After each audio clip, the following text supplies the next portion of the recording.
Hello, listeners. I hope you all are doing well in these very challenging times. I want to personally thank you for joining me in the sound bath and extend the same question that I ask all of our guests to you. So click the link in the show notes to leave me a voice message and let me know what sounds bring you a sense of calm or well-being. What does care mean to you? And what kind of care are you exploring right now? We can't wait to hear from you. And don't forget to like or follow us and leave us a review wherever you find your podcasts.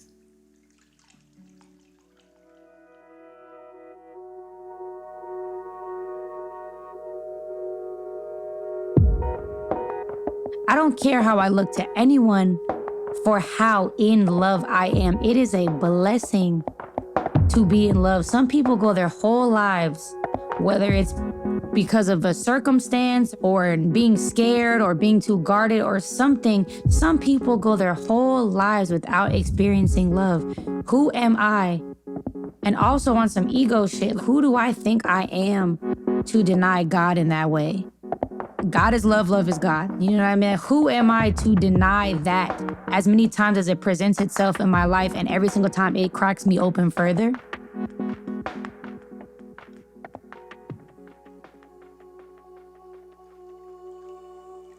Hello, listeners. My name is Aja Monet, and you are listening to The Sound Bath, a podcast brought to you by Lush Cosmetics. I am so very excited about today's episode. We have none other than Kehlani, a cultural worker, singer, songwriter, and dancer. Kehlani is an incredible rising star and artist in the world. She is inspiring young people everywhere, not just to listen to her incredible music, but also to take lead in the ways that she's grown and healed and spiritually developed over the years by taking better care of herself and those she loves in her life. It's been really wonderful to see her journey and witness her as an artist and the ways that she's evolved. And I'm really, really grateful to consider and call her a friend at this point in my life, and in some ways a little sister. So please join me in listening to this wonderful conversation with Kehlani.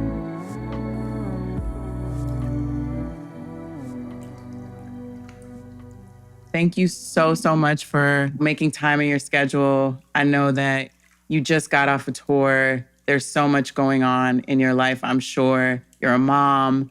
You're doing crazy, amazing things. You're selling out tours. You're like living your life. And so your time is precious. And so I'm really, really grateful for your time. I think I just want to check in with you and just see, how are you feeling today? How's your heart? How's your body? How are you feeling in your current state of self? How are you feeling? I'm good. I'm super good. I think I'm on the other side of, some days that weren't so good. And I feel like the first couple of days on the other side of that are always super, super bright and fun because it feels like it's the first burst of clarity where everything that didn't make sense leading up to this just all of a sudden, makes sense. So I feel really good today. How do you feel today? Good. Thank you. I feel I feel good. I feel grateful. I feel really grateful. I'm excited. Yeah. So one of my questions for you is, the world describes you in a lot of ways. I'm sure there's so many other ways that people have named or see you in the world. And I wanted to give you an opportunity to share how you see yourself. So what are the ways that you like to be seen, and how would you like to be addressed as a person in the world today? I think that a lot of the ways in which I haven't been seen for the last however long I've been highly visible has just not been very human. And I think that I just am learning to really put this emphasis on making sure people see my humanity and really see me as a human being before they see things I've done or things I participated in or any extension of me. I really just want to always be seen as a human, which means I'm capable of all sorts of things. And I think that when people don't see me as a human, when something happens and it's a growing moment for me, or it is a moment for me to be able to change and show that I've learned better and I can do better. When you don't see me as a human and you experience me go through that, it's like end all be all, end of the world, because you put me on this pedestal of this like not human thing. But if you see me as 100% human all the time, you know that I'm always going to have hiccups in which I need to grow and I need to change and I need to get better. So I think that I just don't put any emphasis on too much of what you see me as beyond that. Even as far as pronouns go, I've loosened up a lot on how, heavy I have that conversation. I'm just like, at this point, I'm cool with however you see me as. You know what I mean? That's always going to change. I might get into my 30s and be like, I want you to call me a man. I don't know. You know what I mean? So I just don't put myself into anything like too permanent or too boxed in at this point. And there are certain scenarios where labels really help me and they help me identify and learn myself and express myself. But I'm kind of at this place right now in this current moment where just everything is up for fluidity. Yeah, that sounds like the name of the current game for everyone, I feel. At least this generation, it's really exciting to see this generation expanding and stretching how people show up in the world and how people identify. So I want to ask you, you are rising in your career in a time where social media has been a huge part of everybody's way of sharing, expressing, and communicating. And of course, there have been moments in your life where things that you may have not wanted to be shared was shared and disclosed for the world to see.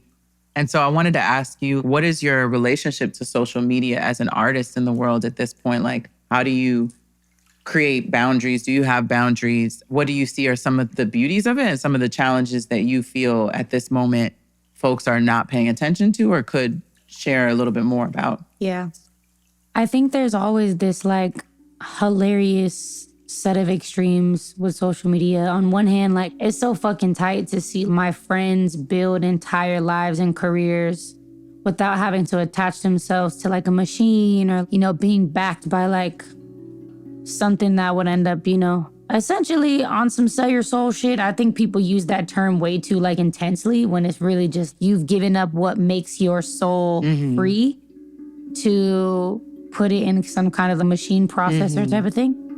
It's so cool watching my friends like develop entire appreciative fan bases and even building community with these online opportunities. And I've seen people make friends, lovers, families, all type of things off the online space. So you got hooked up on surfing through a friend on social media. Exactly.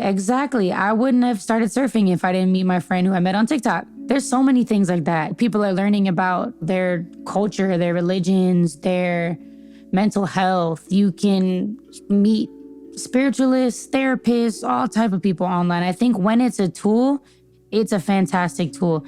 Now, the dangers of it, I think it's so dangerous that any and everyone can have a platform to say whatever they want to say without being vetted. And I'm not talking about hate comments. I'm talking about misinformation. I see so much detrimental, wrong, spiritual information online that can get people's lives fucked with. I see so much wrong health advice, detrimental fucking health. Like all of these things that I'm just like, bro, you will put somebody in the hospital, you'll land somebody in a mental institution. You have to have so much discernment existing online to not be the person that like watches one video and says, all right, yep, that's it. This is how I'm going about something. This is what I'm doing. And also you have to be really strong-minded. You have to know who you are outside of the internet, because if you come on the internet presenting yourself, you have to know that you could type one letter, one word, and there were going to be lots of people waiting to say whatever they want to say about it. And you just have to know who you are, because if strangers on their computers at home can make you forget entirely or question entirely who you are, then that can be just super dangerous existing in the world. And it took me a long time to get there. I'm just now, in the last 2 years, someone that like the internet cannot flip upside down. Because the internet I wanted to talk about that. The internet, I was being held accountable for God knows what. It got to the point where I think people just wanted to see me talk. So it'd be like, is this actually wrong? Do I have to apologize for this? Is this even how I think? Am I thinking for myself, or did I just let this person think for me? Do I look like this to myself? Do I think I look like this? Do I think I act like this? What even am I? Who even am I? Who do I even like? All of these things all the time up until 2 years ago, we're like always up in the air because of social media. Yeah. I was going to say that some of the ways that I heard about you for the first time was through social media and other people sharing stories about your life and who you were. But I never really knew, I just was like, oh, who's this artist? Let me go look up this music. And then that's how I kind of got into the world of your actual art. But sometimes it's hard because social media will make somebody's life bigger than the thing that they love and that makes them, that lights them up and actually inspires them is the reason why they are who they are. And so it's finding that fine line in this here life. Absolutely. I wanted to ask you in an article, which I never knew this until reading about it. And it's really kind of cool to hear that you prefer the title cultural worker over artist. Yeah. As someone who considers themselves a cultural worker, it's really dope because I feel like that is a statement to say that it is in the legacy and in a tradition of other artists who considered themselves cultural workers and really knew what that meant. It is sort of a political statement to make that distinction between just being an artist versus being a cultural worker. So I wanted to ask you more about what that means to you and how you evolved to come to that sort of conclusion about yourself in the world. I had a friend who is an activist, and they were gracious enough at the time to educate me on what difference that would make in my life if I moved forward with that as what I decided to be. I very much do a lot of things behind the scenes that are making sure that what I do is aligned with my politics and what I believe in and what I stand for. I'm not going to make a list of what I do because then that just defeats the fucking purpose. But there's been many an opportunity that I have angled to someone else, given to someone else, or just passed up because it didn't align with what I feel like I'm supposed to do.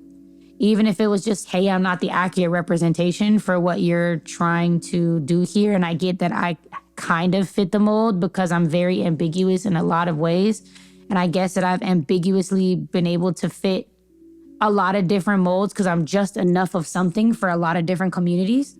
And in a lot of those spaces, I've had to be like, nope, I don't really adequately represent this. Here's somebody in this space that is actually out here doing this work or representing this 100%, and they would fit better. But it's little things like that, for me, just in making sure that I'm always aligned in things I believe in. If I can get on Twitter and pop shit about it, I should be able to also carry that in my career.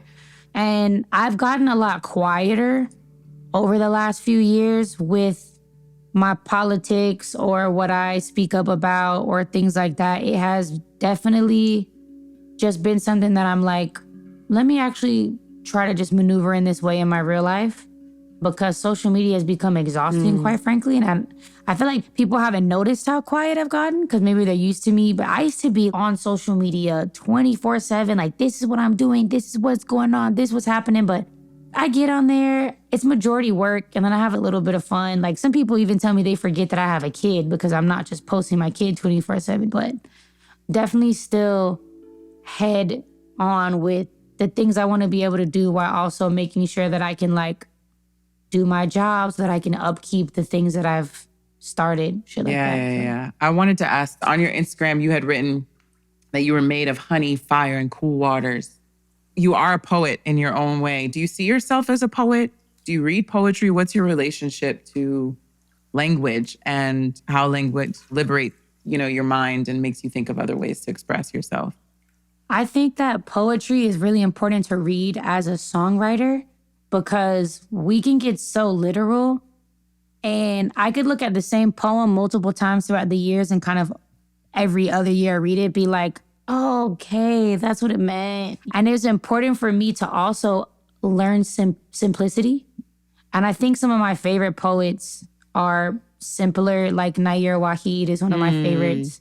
She might be my favorite. You're up there in my favorites. But even just being able to someone say 2 sentences and it just haunts me, just gave me this relationship with songwriting to where if I was being too wordy, I would be able to just be like, how can I simplify this to where all I have to say is just enough? I've definitely written poetry in my life, but it always ends up turning into a song. And the honey, fire, and cool water is a nod to my religion. And my religion is very poetic. My spiritual practice is very poetic. The entire religion and practice is based on songs and prayers and very, very long prayers. And the prayers are very poetic. And so being a part of this specific practice that allows me to see everything in that way, I think now I hear poetry completely different. And I see poetry across the world completely different. Yeah, it's a tradition. It's like a way of life. It's a way of perceiving or seeing the world. I wanted to definitely talk to you about your spiritual practice because I feel like it's so funny. The way we met was that, Vic had told me about you. I'd known obviously about you and your music. Didn't really know too much, but Vic was like, oh yeah, like we would talk about something somehow. And then Vic would be like, you would fuck with my homegirl, Kehlani. Y'all would get along. And then that stuff happened in Ghana and you checked in. And then as soon as I got back, ironically, BB invited us to the house and I got to spend time with you. And it was such a really deep way to meet someone. Yeah, in some kind of ceremony. I was like, this was supposed to be really lighthearted. This kind of became a really intense ceremony. Ooh, it was very intense. But it was cool because, sometimes people treat spiritual spaces like, oh my God, it's like so intense and dramatic. And while there was a little bit of intensity, I feel like you were talking about the things that you believed and that you felt in the room energetically, very casually. Yeah, like, I hear I see some abuelitas up in here. What's going on? Who's walking around with all these old ladies? And I really was touched by it because my grandmother's was a santera and like the power of her tongue and being able to see so much could like whip you into some truth, right? And sometimes it would hurt a lot, but it was also just like the ability to just state what it was as a matter of fact. And so I wanted to ask, what was a big part of your development as a woman who now has this really kind of frank way of talking about your spirituality? Like, were you always like that? And what sparked that? When did that come about? Well, I mean, definitely having the right elders and entering a committed spiritual practice and kind of having all that mysticism broken down. I think the problem is that people have created this superpower-esque thing around mediumship and ancestor veneration and even Orisha stuff. Like people have created this just weird, this gives you superpowers and you're going to be so above everything and everything is just going to be... Yeah, like elitism. Exactly. When these practices were given to enslaved Africans, carried, at least my practice, this was literally given to basically across the world, poor people who were trying to survive and contain their magic to be tangible in real life. These are practices that are implemented in everyday life that are being worked to actually free people, feed people, get people pregnant who couldn't have kids, to bring crops back, to keep people safe, to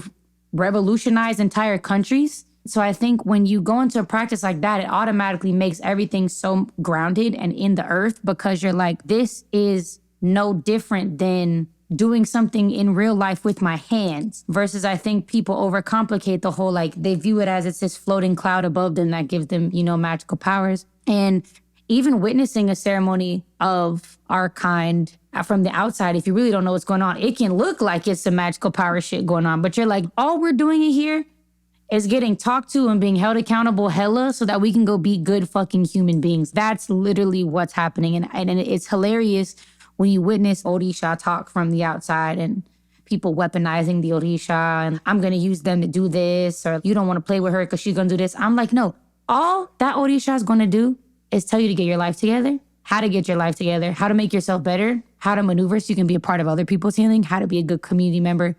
That's it. So it doesn't allow me to speak on it in a way of just, oh, I got this and you don't and I can do this. I will get my butt whooped for speaking like that. You want me to get in trouble with Ochun because I'm out here acting like I'm holier than thou when she's whooped my butt so many fucking times for even beginning to think that way?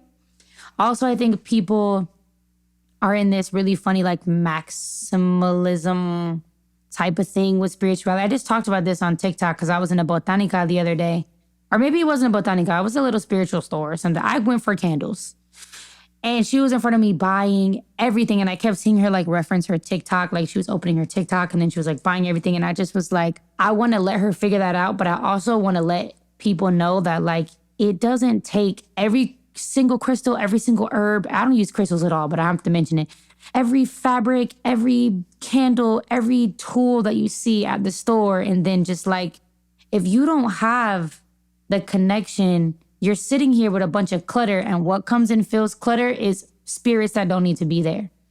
So I think there just needs to be a conversation about this where it's like, all that this whole connection is for, that we develop and build, is to maneuver through our life to the best of our ability. And we keep clouding it with these trinkety, witchy ideas and online spiritual, even fucking everybody doing tarot readings on TikTok. Who are you reading? Who are you talking to? What spirits are you talking to? And who is this message? You know what I mean? It's just, we all need a reset and a step back. And then everybody will start to be able to apply it and talk about it matter-of-factly, because they'll know and be connected to exactly what they need, and they won't be grasping at everything. If I can feel everybody's grandmas in here, cool. I can feel everybody's grandmas. That doesn't mean I need to sit down, do a reading with every single person to talk about their grandma and what their grandma might need and want. And you got to do this and got to do this. That's for them to figure out. Yeah. You know, that's interesting because I think about the video that kind of went viral of that random, what was it, like right-wing person that saw you at the drive-through. Yes. And apparently you were on the phone with your therapist. With my therapist, I was in therapy. Man, that was so lovely. But it's so. And my therapy was my therapist was on the phone like, tell him to shut the fuck up. Tell him shut the fuck up. Of all people, right? Your therapist is the one like, turn up. But she is gangsta. I wanted to ask you about therapy because I think about you talking about, transitioning from the conversation around spirituality or spiritual practice and then into therapy and what that looks like for you to have chosen therapy. I wonder, like, what was your journey to get to the point where you even said, okay, I need a therapist? And then what role does therapy play in relationship to the fact that you have a spiritual practice to help you? So what is the line between the two? But what even triggered or started your relationship with therapy? I was in therapy growing up, but because when they put you on medication, you have to have a therapist as well as a psychiatrist. So my relationship with it was always so like anti and like, I hate y'all and I gotta come sit in this office after school and talk to people. And I was so like, you're a kid. You don't really see the worth of any of that, And then I don't even remember most of it. But as soon as I was able to afford a therapist, and that's why I also get touchy with the subject of being like, everybody has to have a therapist, because that's a privilege that I can even say that. Of course, it should be covered and people should have access to it. But it is what it is. It definitely shouldn't be, but it's why I try to be really careful with that language. But I knew that I needed a therapist when I caught myself being in a spiritual psychosis. And spiritual psychosis, for anybody listening that does not know what that is when you make everything spiritual. And this is before I got in my spiritual practice. This is like, oh yeah, I must be experiencing this. This must be going on. This must be going on. I'm like, whole time, I just don't have the actual legitimate tools to be here on this plane dealing with my own human shit. I can't blame this on spirits. I cannot blame this on ancestors. I cannot blame this on energy or anybody else's energy. Like, these are actual things that I'm experiencing that have to do with freaking clinical scientific terms like trauma and repression and dissociation and things like that I'm like, okay, if I'm sick, I go to a doctor. If my mind is going through it, I should probably go see someone who specializes in the mind. I'm going to therapy. And I remember that my biggest fear with therapy was that I was going to spend weeks and weeks and weeks explaining my life story to someone. But how I knew that my therapist was for me was in the first session, she literally said, look, girl, you don't got to tell me nothing about how you grew up. You don't got to explain your life story to me. What you're going to do every week is you're going to walk me through your week and what you dealt with in your week and what you're experiencing day to day. And if there's anything that you feel like you could have handled differently, or that you want to have some type of tools to handle it differently when it comes up the next week. And that's how I knew she was the one.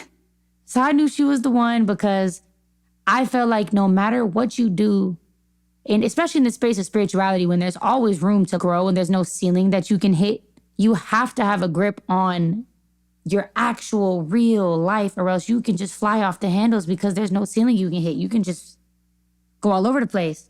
And we have a huge saying in my religion that spirituality and spiritual practice does not take the place of mental health. It does not. Certain things can be spiritual, yes, but you also need a therapist. You can sit in a reading in front of a priest in Lukumi, and the first thing they will say is, and you need a therapist. They do not sit there and evade all of that. That is a super spiritual misconception. If you go to a priest and they're like, we don't believe in therapy, red fucking flag, run. Mm-hmm. You know what I mean? So I think that it's important for me, especially, to have the tools to not fly off the handles, because you're given so much responsibility when it comes to spirituality, especially if you're going to be in some form of priesthood or initiate into something that eventually gives you a place of eldership or teaching anyone else. You have to do everything it takes to be grounded and good in yourself so that you're not out here bullshitting on anyone else, because now you have a big responsibility. So I got to keep my shit together so that I can even think about being responsible for anyone else. Yeah. So. Can you tell us a little bit about Blue Water Road? What, yes, this came out this year. It's been so beautiful to see your journey. And I would love to know a little bit about why you titled that, but then you are a Blue Water Road a little bit. That's why. I mean, I was trying to nod to this place that I had gotten to mentally, while also being very literal with my spiritual practice, because a Blue Water Road is a river. And the album started on the street Blue Water Road in Malibu. And I started that album there, left to go do ceremony, and came back a different person, starting my year-long ceremony process. So when I came back to it, I was like, holy shit, that was the last place that I was my old self. But the title of it feels like it's my new self. So I kind of wanted to honor that with the title.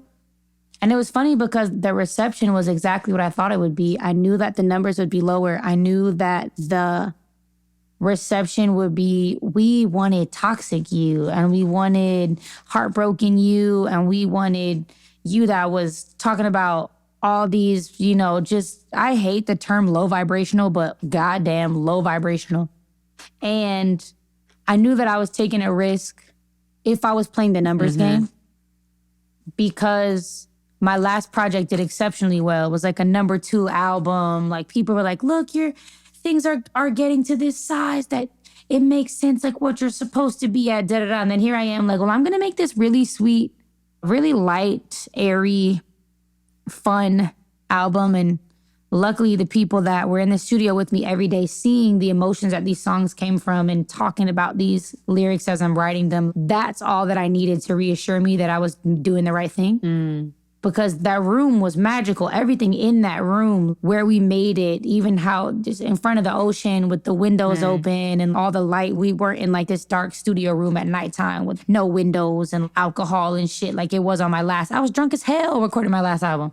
I was completely sober at 100% of the time of recording this album. Wow. Which is also another difference.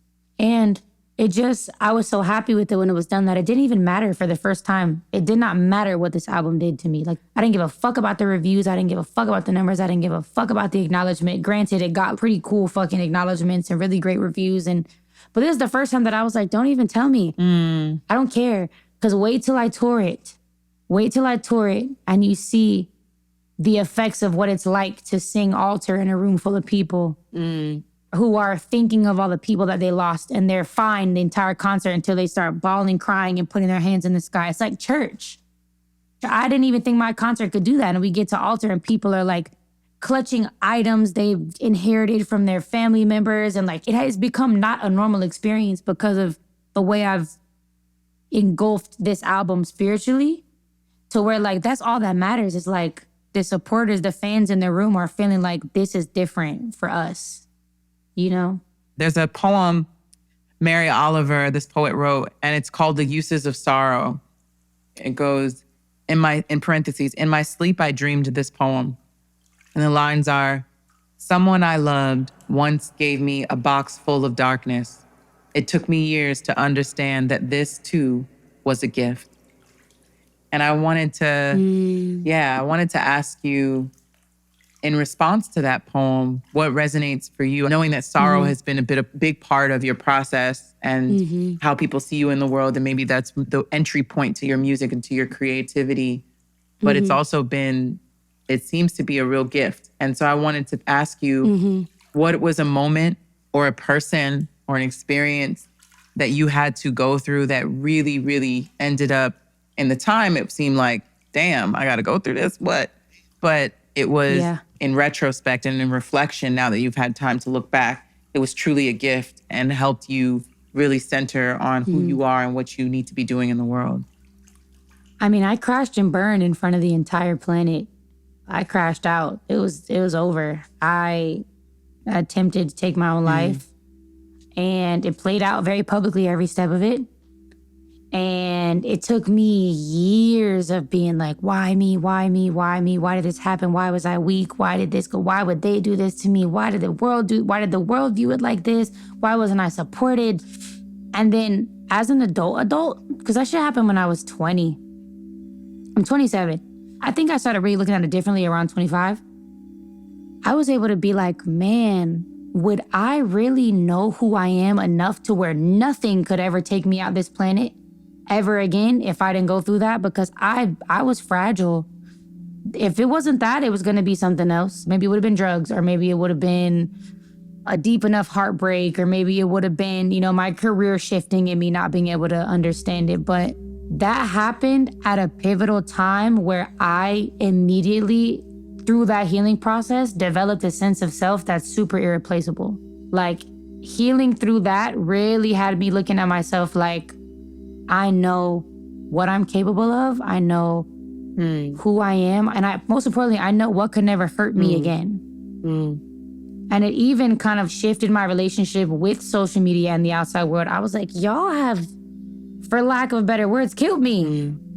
Y'all could never kill me again. Y'all could never hurt me that deeply again. I can remove myself, and my life outside of here is fantastic. And I think people have confused me removing myself on social media with me having a mental breakdown. And I'm like, no, this is my superpower. This is what I know how to do. I know how to get off of here and live in the real world when this shit gets tough, because I'm never gonna let none of that shit happen again. And I think about that situation often on some like, not it could have been worse, because everything could be worse. But like, I've seen the other side of all of this. You know what I mean? It also shifted my perspective of my career. It just shifted everything. When your heart stops and it comes back, whatever you experience changes you forever. And I came back like, oh, none of this shit matters. I was on I gotta prove myself. I gotta get this money. Who even wants to be the fucking richest person in the world? No, this shit isn't real. This shit isn't real. This shit isn't real. I had a clear understanding, and I think I've been able to move very clearly throughout my life and career because I fully understand what is real and what's not. And it couldn't have happened without that situation. Yeah, it seems like God, universe, whatever you want to call it, spirit, will trudge you through things just so that you can be a testimony. I feel like you're definitely a testimony to a lot. And there's the other side of what you experienced. And I think you went through it, you survived that, and you lived through that so that you could be on the other side to tell another story. And so I think that's really beautiful to see your growth and development. And this is where I guess we'll end on this note, but love. Oh man, love. As someone that is deeply inspired by love and the many phases of love and what it does to one's heart, one's dream, one's inspiration, I just wanted to ask you, what is one of the most valuable lessons you've learned about yourself as a lover, as a person who loves deeply? Because you've had very public relationships, and I know that must not be easy, but you love unapologetically and you love loudly. And I think that's what love is, right? I mean, love will have you with the clown, with the red nose and everything, being a clown walking around. Clown nose on. Clown costume, clown shoes. Oh, I've been a clown for love too many times, but I'm not embarrassed or ashamed. Oh, man. What is the most valuable lesson you've learned? I think that's the lesson, though. That is the lesson. I think there's too much pride in love. There's too much pride with like, you're thinking too far ahead of what this could end up as and what it'll have you look. I don't care what I look like. I don't care how I look to anyone for how in love I am. It is a blessing to be in love. Some people go their whole lives, whether it's because of a circumstance or being scared or being too guarded or something. Some people go their whole lives without experiencing love. Who am I? And also on some ego shit, who do I think I am to deny God in that way? God is love, love is God. You know what I mean? Who am I to deny that as many times as it presents itself in my life and every single time it cracks me open further? I don't ever regret any love I've ever had or shared or been in, no matter how treacherous it's been, because it has opened something in me that I was unable to unopen myself. And as someone who's literally getting out and maneuvering right now through post what I consider a very deep love, and I'm still gonna have those emotions for a long ass time, I'm still learning hella shit that I'm like, damn, nothing would have taught me that except this girl and this situation and this year at this age of my life. So that paired with I'm just not scared of shit and I'm not scared to start over and I'm not scared of looking crazy for starting over. I don't give a fuck if I fall in love 800 times on this planet Earth. That was my journey. And that was what God sent me here to do. And hopefully somebody looks at me and goes, I'm not scared to try again, even if it's only once. You don't have to do it 800 times like me, but maybe my 800 times will spark your, I'm just going to try this one more time. And then you meet the love of your life. And then God bless, call me to sing at the wedding. Facts. That's just what this shit is about. What else are we here for? Yeah. There's nothing like love. Well, Sade had it best. Love is stronger than pride. My last question for you, and we'll close out, is a question that we ask all of our guests as we end. I want to ask you, what sounds come up for you that bring you a sense of calm, wholeness, peace of mind, maybe even just what are sounds that you return to that really resonate with you? We'll have a few. A bell. I love a bell. River water. Running water in general. Or rain. I really like sitar. I like sitar a lot. I like whatever's in like Hindustani music. Also conga drums will always make me feel like I'm a little more here than normal. And then violin. Violin makes me ache from the core. Like you could play a violin and everything just starts aching and I'm like, oh. So I don't know if that's necessary. Like I return it for a good reason, but if I put that shit on, my mind is instantly like going in circles and my body's in it too. But those are my sounds. Well, thank you so much for your time. I am so inspired and grateful that you made time. It was so lovely to speak with you. Anything else you want to share? All I want to say is if you're listening to this podcast, you're very smart because this is a very, very special, important woman that you can all learn and take away a lot from. And very much hope that you continue to support everything that she does. And thank you for having me. Okay. Bye-bye. Love you.